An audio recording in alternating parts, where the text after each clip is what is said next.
Sabe, tem uma ideia que parece bem simples, mas que pode ser um pouco desconfortável de encarar.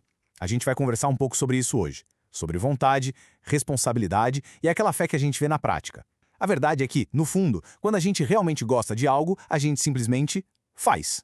E o ponto de partida é exatamente essa pergunta aí. Já reparou nisso? Parece que para aquilo que a gente curte de verdade, o tempo sempre aparece, né? Mas para aquelas coisas que a gente diz que são importantes, aí a lista de desculpas é longa. É um paradoxo que muita gente vive todos os dias. Então, para começar, vamos dar uma olhada nesse tal de paradoxo da prioridade. É basicamente esse buraco que existe entre o que a gente fala que quer fazer e onde o nosso tempo vai parar de verdade.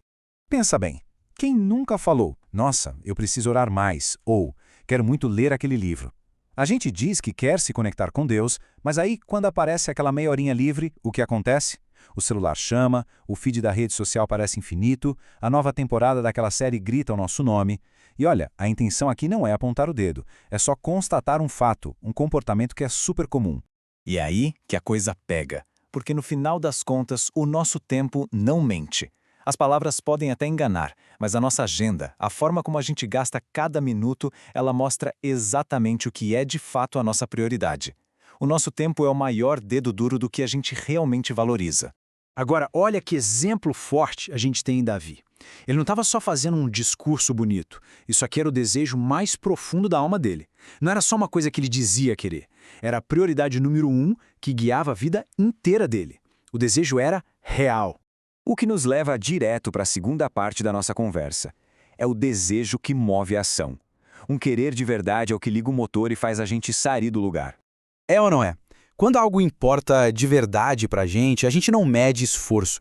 A gente acorda mais cedo se precisar, a gente se vira, a gente insiste, mesmo quando tá difícil, o esforço deixa de ser um peso e vira só o caminho para chegar onde a gente quer.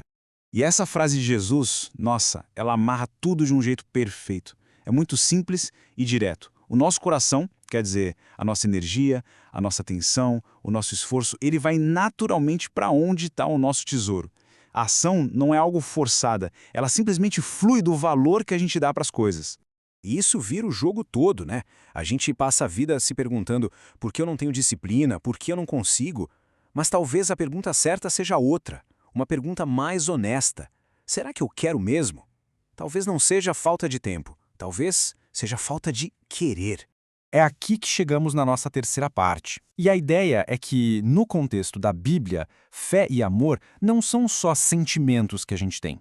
São coisas que a gente faz. Fé é um verbo. Olha que coisa poderosa essa definição. Isso muda a nossa perspectiva, né? Amor não é só uma emoção que acontece com a gente. É uma escolha, uma decisão ativa, um compromisso que a gente mostra com as nossas atitudes, com o que a gente faz no dia a dia. O próprio Jesus falou isso de um jeito que não deixa nenhuma dúvida. O amor por ele não é medido por palavras ou por sentimentos arrepiados. É medido pela prática. A ação é a prova do amor. Ponto. E se ainda tinha alguma dúvida, Tiago chega para ser ainda mais direto. Uma fé que não gera ação, que não muda o jeito que a gente vive. Bom, essa fé está morta. É só uma ideia bonita na cabeça, mas sem vida, sem poder de transformar nada. Então, o resumo dessa parte é bem claro. Existe um abismo entre participar de algo porque a gente gosta de verdade e só admirar o conceito de longe. Uma coisa é movimento, é vida. A outra é ficar parado, só olhando. E agora a gente chega na nossa conclusão. E a ideia aqui não é buscar uma motivação forçada, mas sim fazer um convite para a gente ser bem honesto com a gente mesmo.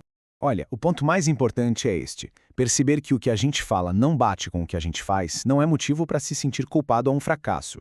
Muito pelo contrário. Isso é sinal de maturidade. É o primeiro passo e o mais importante para a gente poder finalmente alinhar o discurso com a prática.